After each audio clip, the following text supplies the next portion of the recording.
I'm Kelly Swoop with your WMAR 2 News headlines. A record low is even lower tonight. The state positivity rate dropping to 2.19%. That's slightly lower than yesterday's pandemic record low.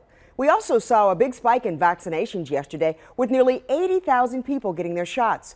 Overall in Maryland, 66.8% of adults have gotten at least one COVID vaccine shot so far. And to keep those vaccinations up, we hit 70% vaccinated goal. Shots need to keep the pace at every clinic across the state.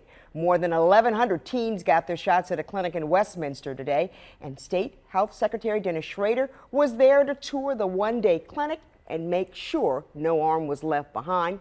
After his tour, he said sites like this are the future of vaccinating Maryland and that our mass vaccination sites will be gone sooner rather than later. When we hit a certain inflection point, we'll start winding them down, but it'll probably be staged because some are still very actively doing very high volume. But we're going to do that systematically over the next several weeks while we ramp up more community-based sites. He adds the state is working closely with local health departments to micro-target community vaccine clinics.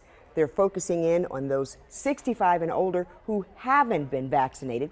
87% of Marylanders are in that age range have. He says the next goal is to get the 120,000 or so who haven't been vaccinated.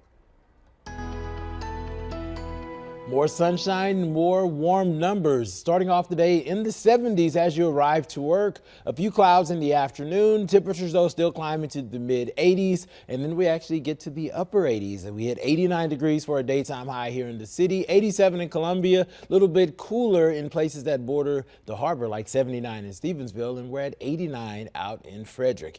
87 degrees for your Friday, keeping us dry through the weekend as temperatures soar into the 90s. Next rain chance arrives on Monday. A few sprinkles on Tuesday, and back to the 90s we go by next Wednesday.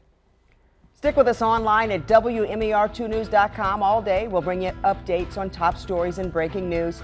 And for news and weather while you're on the go, don't forget to download the WMAR2 News app. You'll find it in your app store. This WMAR 2 News update is sponsored by Jones Junction.